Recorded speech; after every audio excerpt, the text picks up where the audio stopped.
Hello, everybody. I can't help but smile when I hear that music because it means we're in for another episode of the RecPoker podcast. This is the forums edition where we take a hand from our forums at rec.poker and talk about it here on the show with this panel of recreational poker wizards. I'm just one. I'm your host, Jim Reed, Bluffsterini in the home game. And you can learn about me and everyone else on the Wrecking Crew by going to rec.poker/crew. Or you could just listen up because you're about to meet a few of these awesome members right now. Gang, why don't you tell Rec Poker Nation where they can get a hold of you? I'm Chris Jones. You can find me on 5B5 on Twitter and 5x5 on PokerStars. I'm John Somsky. I'm Poker Geek MN everywhere. I'm Keith Brandt, and I'm Monkey System everywhere. I'm Kim Kilroy. I am Fergie56 on the home game, Pet Vet everywhere else. And I'm Rob Washam, and I'm Rabman50, just about everywhere. Yeah, you guys are so smooth having your one handle everywhere like true professionals. Nicely done. Other true professionals that we should draw attention to are the amazing crew at Running Aces Hotel, Racetrack, and Casino. And of course, Website Mark from Website Amp, who is another sponsor for the show here and who we literally could not do what we do without. So thank you, Mark, for your continued support and for John and everyone else at Running Aces for all the fun stuff you do over there. So every week, we are, just like every week, it's Monday night. We're recording this after the Chats edition. We are playing in the nightly home game, trying to steal each other's chips. And just like every week, we're taking a post from the Rec Poker forums. This week, we're taking one from our very own Chris Jones, who was playing in the Venom the other day and got dealt pocket queens. Yeah, we love pocket queens. But then everyone and their uncle flats. Ugh. And we don't like that so much. So Chris, why don't you take us through the post that you put into the Rec Poker forums here? Well, this came out. So yeah, if you don't know, you're not really following, Venom is the biggest tournament that ACR puts on. They put it on a couple times a year. Big buy-in with deep structures, long levels. So that's something to keep in mind here. We're really deep and we're early. This is level 3 of this tournament. So here we are, and we're sitting in early position. I think let me just look at this just to make sure I'm right. I think I'm not under the gun, but second under, yeah. So I'm under the gun 1, and I open with pocket queens. And then this cascade of calls starts happening. The player to my left calls, the player to their left calls, and then ultimately the button also calls. The 2 blinds fold, surprisingly. But so we go 4 ways to a flop, and the flop comes 9-6-4 rainbow, 9 of clubs, 6 of diamonds, 4 of hearts, and we are holding the queen of hearts and the queen of diamonds. We are first to act. We have 3 players behind us, left to act. It's a board that is, we're kind of like it, but kind of don't based on those calls. So I think let's start the conversation. Yeah. What do we do here? It's an uncontroversial open, obviously, pocket queens. And then when you get called and you get to the flop, you're out of position multi-way, 4-handed. And again, for the audience, the flop is 9-6-4 rainbow. So the question is to c-bet or not to c-bet, right, Chris? And I guess if so, to what size? Yep, that'll be the first question. I mean, I'll tell you as played. Well, should I? No, let's talk about the pros and cons. So you're in a multi-way pot, you're out of position. It's a relatively large pot, I guess, just because, well, no, it's multi-way, so it's as big as it would be typically. It wasn't a particularly large open. Right. It's what were you, before we say what you did, what were your considerations in the moment? I think this is a spot, first of all, where we have to remember that we're extraordinarily deep, and that goes sort of 2 ways here. Like, we do not want to potentially take a strong hand and build a pot, but this isn't like we're 20 or 30 big blinds deep. We cannot possibly just go broke with queens here with 150 big blinds or whatever we've got here. We've got to there are some considerations we've got to take with a hand like this going multi-way. And this is a kind of board that's gonna, I think, be intriguing. One of the things I would think about with this, if I was one of the players behind me who had flatted, this is a very intriguing board to check raise, I think, especially to that early position and with bluffs. The kinds of a lot of gut shots are on this board potentially. There's a lot of pairs that are in between these that aren't sets but are kind of like interesting check raises as well. So I think there's a decent number of those that we'll be facing, and we have to remember we're up against some really strong opponents. I looked up one of the other considerations that we'll have to just take into play as we talk about this hand is, I when I showed up at this table, I looked up everybody, and there was probably one weak link at the table, but the rest of these players are crushers. They're killers. They're top players in the player pool. So, and which you'd expect at a tournament this size, but I was hoping for maybe a few soft spots, and there weren't as many as I was hoping for. So that's another consideration as we kind of approach this hand. Sorry, Chris, is this a re-entry? And what is the buy-in? It's $2,600, so it does allow for re-entries, but I satellited in and I was not planning to buy in. So right, but some of these crushers might be able to buy in. Correct. Okay. Right. And my only note here, I think you are the first player to act, so it would be if I'm reading this correctly, so it would be a raise. They're not going to be able to check raise you, but they can two bet you. Correct. Sorry. Yeah. Yes, correct. Sorry. Yeah, no, that's good. All right, so I think those are all like, this is the kind of board where they're going to have sets, they're going to have strong draws, although they can't, it's a rainbow, so they can't have a flush and a straight draw. Some of these players might even have two pair in some suited combos if if they're getting really good odds in position there. I could see that. Rob, you're shaking your head. What are you thinking here when you're in this spot? Not with the range. If they're crushers, they're not playing ranges that include those hands. Yeah. I think the 7-8. button might. Yeah, the button might have 7-8, but they're not going to have any two pair combos in that. Right. Mm-hmm. Yeah, I think agree you're with probably that. right. I think you're probably right. That would have to be 9-6 or 6-4. Those are pretty. Right, and Pretty they're bad. not going to have any of those. Yeah, so they're going to have a lot of suited aces that call. They're going to have all the pairs below the queens. The ones above are probably going to re-raise you pre-flop, right? I think Ace, nines king. might even raise pre-flop, re-raise pre-flop when you're this deep. I wouldn't be Yeah, surprised with the crushers re-raising Right. nines. Yeah. They could, but they could also flat there. Yeah. Especially the button. I mean, the more players that call, Mhm, the more risk. I mean, you're risking a lot more chips by mhm. re-raising with nines on the button, for instance, when two people have called between you. That's Right. that's suicide. So yeah, so I think there's just a heck of a lot of pairs and a lot of suited aces and some big suited Broadway type cards A lot of that are calling Broadway, this. a lot of Broadway, and a lot of Suited nothing Broadway on here. especially. Yeah. Yep.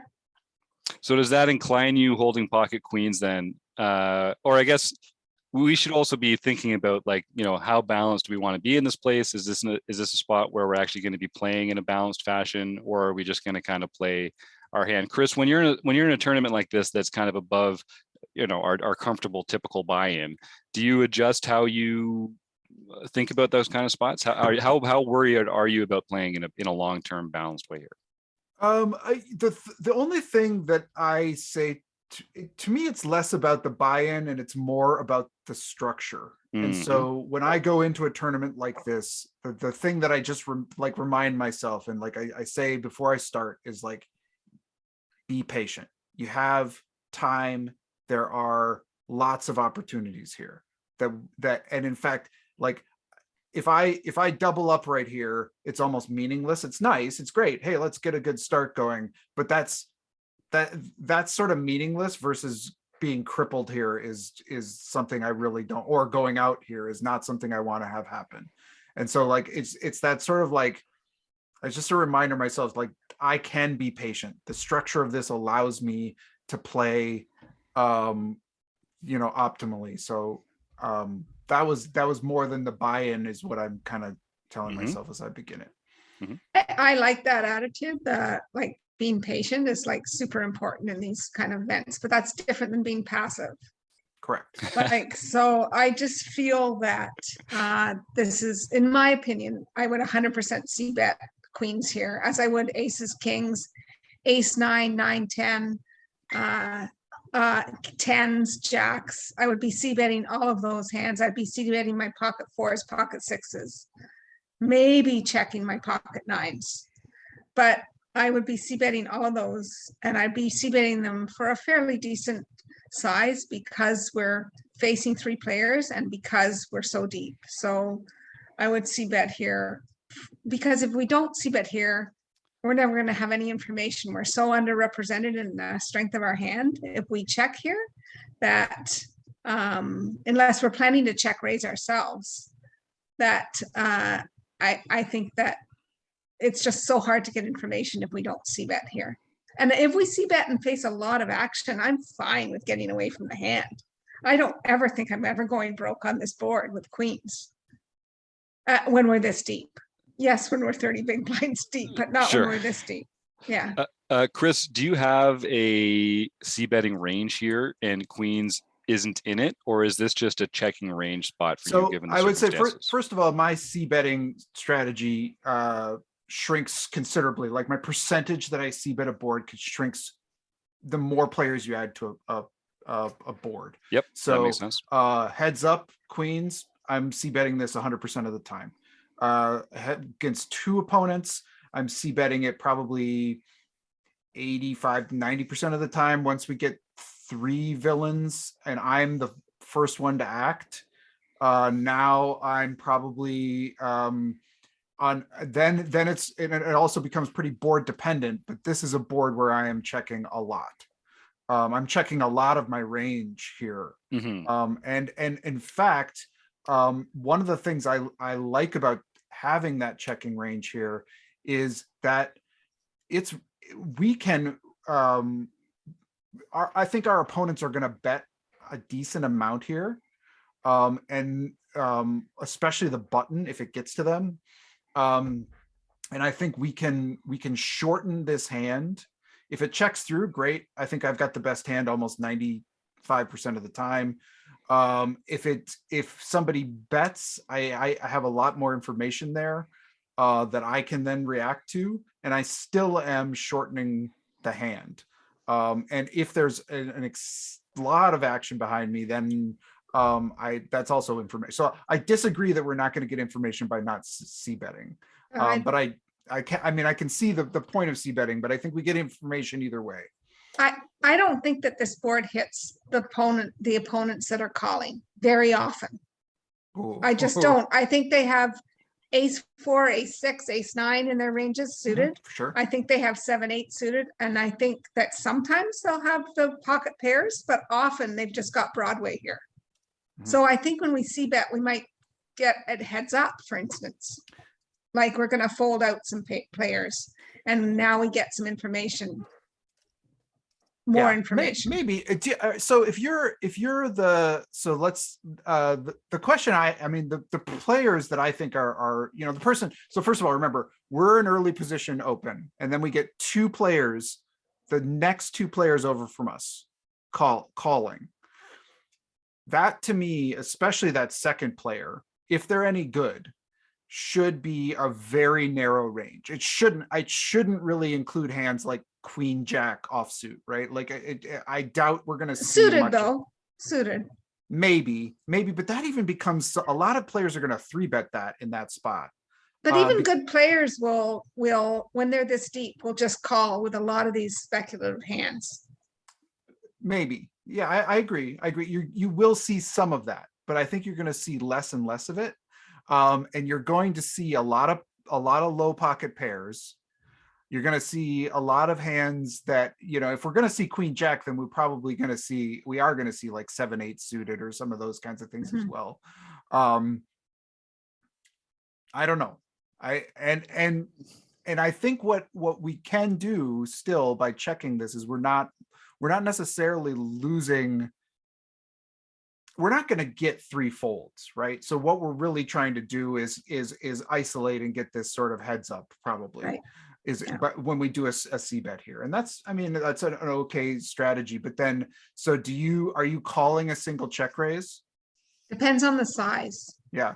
So say we easily called a half pot bet here, or just under half pot bet, right? So Right. if we had bet half pot instead of just calling the half pot bet, then we get raised and another caller, then maybe we can just fold this hand. Right. Because there's just too much action there, right? Mhm. So, yeah. So I just think that there's more information to be had sooner if we just see bet here. Sure. So what ends up happening, so Chris does check, and it goes check behind Chris, and then the third player bets about 40% pot, something like that, a little over a third. The last player folds, and then we're facing this bet of about 40% or something like that, and feels like a natural call. Does anyone on the panel want to advocate for folding or raising in this spot? I like a Always- raise better than a call personally. Yep. Just again, to get information from and fold out the other players. Like this player could be doing this with a 9, a single 9, Ace nine suited is ace very 9 suited. likely. Yeah.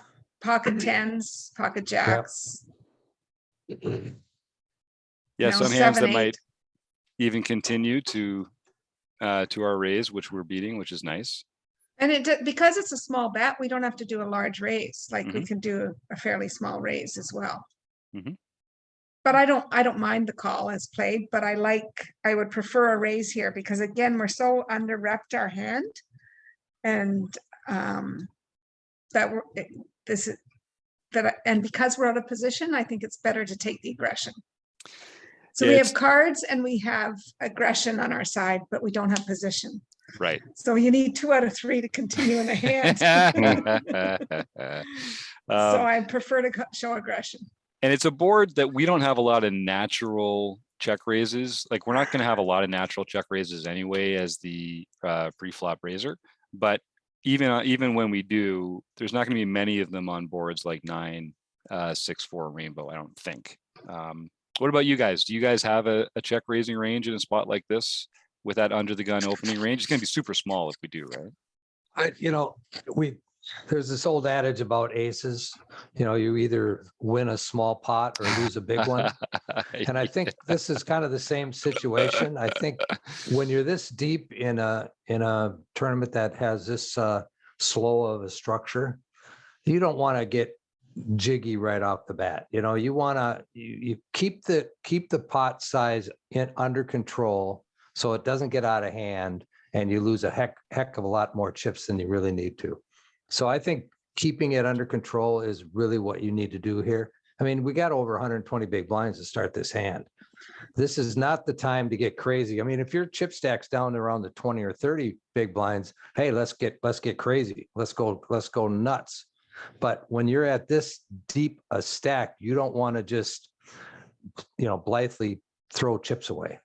Right, which is why I like the C bet, because you're controlling the pot size, controlling the C bet size, and you get to see what happens after you bet here. You still get to see that if you check. You don't, because you're so under reps.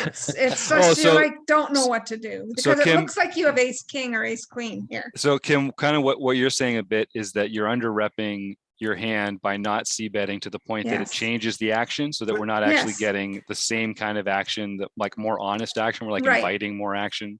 Right. We're not getting honest action. I think they're just saying he has nothing. He just has 2 overcards to this flop.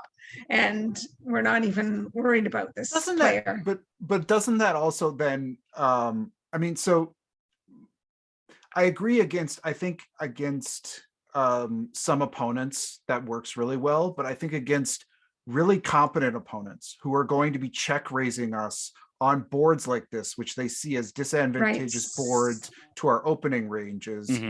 I think They will that- have more of nothing. They will have Well- more nothing in their range. Well, I mean, If they're more they'll confident. probably be I doing think you're that- getting in your head.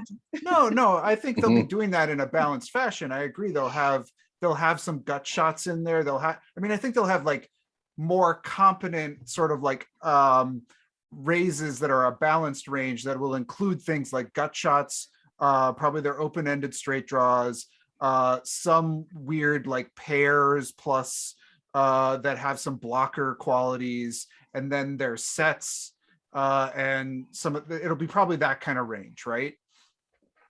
And I think that we, with our queens, we're not going to know if we see bet here and we get check raised, which I think is going to happen a lot on this board. There's no check raise. Or raised, If just you get raised. Or raised. raised, sorry, Raised, raised. yeah.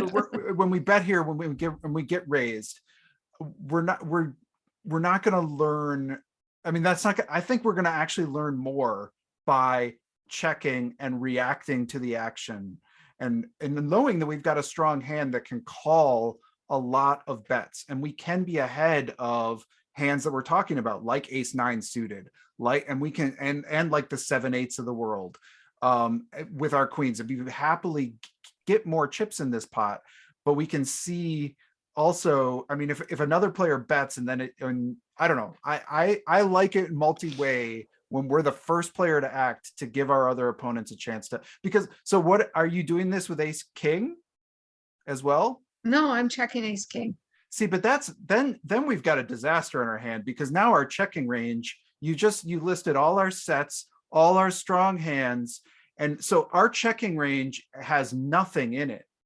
Yeah, I said pocket nine should be in our checking range. Well, that's a pretty narrow band of like a bunch of crap One and hand. the best possible hand, right? Right. So I just don't like, no, I don't think, but I think we should also check ace king. Yeah, but so, and then we're So- checking, are we, but like, what is our checking range? If it's just pocket nines and then like ace king, ace queen, ace jack, are those all checks? I mean, I think you can check raise your pocket sixes and pocket fours probably. Okay, so we're checking all our sets. Can, Okay, right? Yeah. That's I such a just small part of think his it's just, range. we're so deep, like, it's just so hard to get information, and we don't have to put a lot of chips in this pot, right. but we're just. Yeah, go ahead, Jim. No, I was just gonna ask, so looking over so Chris, when you're taking what sounds like a check call line here with a hand like Mhm. queens, you're expecting, I think, to also call bets on the turn on favorable runouts, and I may, if I can get this heads up after check calling, I may even take the lead on the turn. right. I am not thinking I'm necessarily behind, especially if I can get this heads up. But I am trying to shorten the hand and limit the number of streets. I do not want to make this a 3-street hand if I can avoid it. Because I think that this is a 2-street hand for me. This is So great. are you c betting? Are you c betting 9-10, 9-8, the things that have gut shots now that need more protection? Like queens doesn't need more yes, as much yes. protection, right? So Yeah, you're I would c-betting. probably lead one of those and be happy to, like, those are hands that I don't necessarily fear the check raise as much, and they do need more protection, like you're saying. Okay, cool. I just put it in the chat earlier. I love it when Kim and Chris disagree about something, because we're going to hear some really good arguments for both sides, and these two know how to disagree well. So that's great. It's great listening. I just want to shut up and sit back and listen to you guys talk about poker. It's fantastic. I I'm don't gonna know what mute- it means. Maybe I have no opinion on anything, but every time I listen to him, I said, "Oh yeah, I agree with that," and then listen to the other one. "Oh yeah, I agree with that." Well, it's I'm one of gonna the great mute things. myself now. It's one of those great things about poker, right? Is that there's not a lot of right or wrong answers. There's just different right answers, different wrong answers, different ways at it. Yeah, And you Chris? can even, like, the other thing is, like, you can look at solvers or tools like Range Trainer Pro or some of those out there. but like this is a 4-way. I mean, this is not Right. solved. This is like Right. this is a little. You got to kind of like figure this out. So as played, so Chris the hero does call the small bet, and the next player behind actually They check raise. they check raise. Yes, there's the check. That's why we had check raises on the brain, because there was a check raise coming down and we knew it. So they check raise to let me just pull back up here, about 3 times the raise size, and the in position player calls, and then it's back to us. So we should just talk a little bit about what our options are here. Again, I just always like to explore the tree. We could fold, we could call, we could raise. I think raising at this point is out. Even though absolutely in absolute terms, come on, we've got an overpair, it's a dry board. There's lots of things that, you know, you might say, oh, we've got a really good hand here. We're near the top of our distribution. We should be playing aggressively. I think given the action, you're just throwing yourself into a buzzsaw if you do that. Someone's gonna have Yeah. you dominated here. I mean, the way I was thinking in game is there is like a perfect thread the needle moment where one of these players has 7-8 and one of them has ace-9 or something like that. Yeah, And we get it in and we're tripling up, right? But that is, I think, exceedingly rare. Right. This is a pretty small raise as well. This is a fairly small check raise after your call, right? Like oh, that's it's- true. That's true. Yeah, it's 3 times the bet size, but there's a lot of money in the pot now at this A point. ton of money in your pot and you're Yeah, getting great pretty point. good odds on a call. here. Yeah, He's inviting action, yeah. and he does not close the action though, so it's to that original bettor is still going to get a chance to reopen the betting again if we do call. So that's a factor. No, we close the action. No, we Oh would no, we do the close. action. We Yes, would- yes. yeah, Sorry, we yeah, would you're right. close, We're the yeah. last one. Okay, well Yeah. that's true. That's true. Now at that point, it feels like we're basically drawing to a set, right? Given the action, if we call here, are we're not betting again in this hand? I assume we might call more small bets, but that would be about it. Right. If we call here, I think it's just, we have to see what happens we have to always check the turn. And see what happens, right? Like Mhm. we could be facing draws still, we could be facing pocket tens, draws- pocket what jacks, draws- but What draws does the check raiser have? 7-8 Yeah, 7-8 of exactly. any I kind of guess. suits. He doesn't call 7-8 pre-flop. Yes, he The does. solvers, no, he doesn't. 100%. Not this, no, the button does, but not this guy. The guy, the This guy cutoff, does, it's not No, in his he's range. like No, he's like he's like the- MP1. right, he's the hijack. Chris Right. was the low jack. Or no, Chris was under Well, it's gun one. even This is the yeah, it's low MP1. jack. He's even earlier Yeah, he's, position yeah, than he's that. the I think. low Low jack. jack. Yeah. I think Yeah. all kinds Check of these raised. good players will call 7-8 suited when they're this deep. When they look like it's gonna go multi-way. I really do. Yeah, he potentially could. It's not in a normal range Right. that would be calling from that position that's a good that point. deep. Yeah. So I just looking at, ranges like poker coaching, their GTO ranges, Range Trainer Pro, those 7-8 is not in his range at all. In that position, you're saying he has In to that be po- in later as a low position. jack. Yeah, In a yeah. later position, a button would definitely have 7-8. But Yep. this guy should never show up there with 7-8 unless he's just opening up his range really wide. And I don't know how wide you really want to open it up when you're that deep. 'Cause Well, you and can he get might- into a lot of reverse implied odds situations. And that player might not know who Chris Jones is, too. Like, so just saying, we don't I know what guarantee the you assumptions that I they're was the making player about at the it. table. They're like, "Oh, good, he's here." They might not know. Which They is might why not know they're- who they're which dealing is- with. Is what Which I'm is saying. why they're all calling your opens. Right. That's why they're all calling your opens in position. Yeah, that's right. We got a comment from Jack here in the chat. For one thing, maybe 7-8's his favorite hand. We don't know that. And another thing, yeah, that's right. If it's the right decision at the right time. If you make the same decision at the wrong time, it kills you. Yeah, that's it, Jack. Exactly. Sorry. So we've made some arguments for calling, maybe some arguments for folding. I mean, I would call this if the intervening player didn't call behind. this check raise, I would be calling this if this just came from this player, Mhm. and then evaluate on the turn. But once that second player calls that, it's I just Yeah, one of them's Yeah, got you beat. Well, not only that, but you got equity issues now because any equity you have in the hand is diluted by having two other players in it. And your ability to realize your equity is definitely at risk because you're totally out of position. Yeah. So you've got so many things going against you right now, and you're facing a lot of action. I just think that I don't mind the fold here. I like the fold here, but I still think that I would have rather put my 11,000 in as a C bet rather than a call Fair on the enough. flop. Fair enough.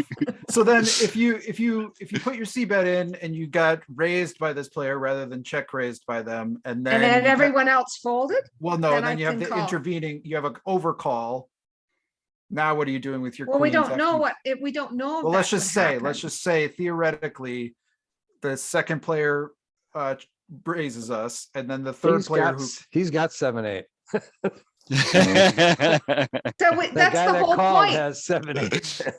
That's the whole thing. We don't know because we didn't see bet. right, So we I'm don't not- know I'm- who's I know we like- don't know, but I'm saying if since you're advocating a line of leading here, Right. what And this guy is- just calls. no, he raises and then the second player calls that raise. What are you doing with your queens then after you Well, it depends how much the raise is for. I think. same numbers here that we've just seen, just a different way that the money has gone in. I think I probably call here, but I don't mind a fold either. And that's Like either actually way, it's fine. part of my worry about because I think once we start c betting, then I think we're more likely to do that, to like call, right? Like to Right. carry us through Get with a more hand, money in. and then ultimately this is like kind of go broke with a hand like this. Like I'm not saying we would go broke, but I think we Right. could lose a lot more by Right. taking that line in a Right. multi-way spot. Yeah, I understand that. Yeah, and agree with that. ultimately, you know, so we do make a fold there. We don't get to go to showdown, but it comes runner, queen, queen. So, oh, what a heartbreak there for Chris. No, it doesn't actually, but that would be that would be the right way to twist the knife, wouldn't it, Poker World? We don't actually learn what because ultimately the player that did initially check raise does shove on the river, and then the other player folds. So When his 7-8 gets there, because it does come. Oh, the 10 on the comes. river. Yeah. No, That's true. it was pocket tens got there. No, he Yeah, hasn't. that's right. you know what he has? He's exactly 7-8 of clubs. Yep. There Turn you was go. a club, so he can just barrel, and then 10 gets him as straight on the river. we cracked the code. We cracked the code. Could be. So just go. I mean, I think it's No, a he had great. pocket nines. It's a great post, Chris, because it goes to show a super strong hand on a dry board. You know, being multi-way, being out of position, and then the way the action goes. It does come around, and this is another point that Rob was alluding to earlier. You're still on the flop. Well, you got 2 more cards to see and 2 more rounds of betting. So yeah, you can call this bet here, and you're gonna thread that needle like sometimes against some of these players. But lots of aces and kings can come, lots of 7s and 8s can come, and you can still get bluffed off too. So Let's talk for a second about the action here, even though we're not in the hand. Okay, because the turn comes a 2 of clubs, and our 3 better now bets out and gets called by the in position player. He bets out for about 40% pot and gets called, and now the pot has 84,000 in it. Okay, so now what do we range these players at having when we get that sort of action? And when our 10 of hearts comes on the river, completing a straight and missing all the flushes, and this player now goes all in, and he's putting all his chips in. The Like- player, he's got to have I think he's got a set. He has a set from the beginning. But is he and- not afraid of 7-8 Like, No, because I think Weon Coolio has ace 9 or something. He's got a But he- 9 in his Mhm. hand. he could have had 7-8 is my Oh, sure. point. So when this guy Not goes as all in, likely. Yeah. He he's could. getting snapped by 7-8, right? Getting Yes. Yeah, snapped. well, So yeah, I'm he's just getting, saying, yeah. Yeah. I'm saying it's a scary river if you just have a set of 9s. Right? Yeah. Or a set of 6s or a set of 4s on the flop. Yeah. Yeah. It's not a good river card for those holdings. Does he ever have pocket jacks here? I, This is the You know, flop it's check possi- raiser that we're it's talking about. It's Yeah. definitely possible. It's definitely possible that he has 9s or he has 10s or jacks. And 10s would make a lot of sense too, because he hit his set on the river, which would put him, in a position to be all in. He has an overpair. So he could be sitting there with 10s or jacks, like you say. We know he doesn't probably have kings, aces, or queens. I mean, queens would be really weird because Chris had 2 of them, and aces and kings would have, 3-bet pre. So, yeah, the only Wouldn't pocket this be- pairs. Wouldn't this be a check in this spot out of position so that you can make your opponent bluff now? And you're gonna bluff catch with your set or with your overpair? Like, what's he making fold? He's not making any hands that beat him are not folding here. Unless he was bluffing with something else that we don't know about. Right. I mean, it feels to me like yeah, I mean, if he's targeting ace 9, right? He's Right. going too big. And if he's, yeah, I don't know. I don't think jacks would lead out here. I mean, it's possible they had jacks, but I don't think they're going to shove with jacks here at the end. I think they had 7-8. That's fine. Yeah. All right. Well, I think we got to some exciting places with that That's one. fun. Chris Jones knows how to pull some interesting hands. How did you go in that tournament, Chris? Yeah. How'd it go, Chris? Then I had another really fun hand where I had ace king, and it was a 3-bet pot, and flop came ace 5. Kind of barreled. There was 1 club on the 3-bet pot. Remember, 1 club. It came runner clubs. So the club flush did get there, but I had the ace of clubs, and they had 10-8 of clubs.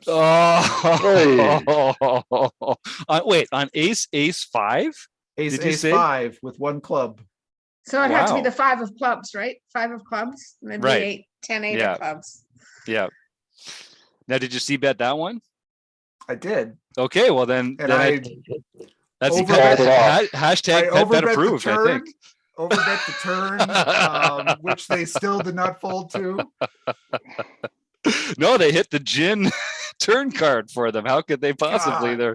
Oh, Chris. So not all of these players were crushers. No. You made a note on that guy, right? Play Yeah. pots against this guy. Yeah. Yeah. That'll be great when I'm playing in the next In the next Venom. $12 tournament versus the Yeah. 2,500 one. But anyway, Uh, All right. Well, thanks, Chris, for posting that one. goodness And sakes. thanks to everyone else for their excellent feedback and insight. I love talking poker with this crew. You guys are the best. So I'd also like to thank, of course, Website Mark and Running Aces Hotel, Racetrack, and Casino. Keith, Rob, Chris, John, Kim, Jack, and John in the booth. Thanks, everybody. See you next week.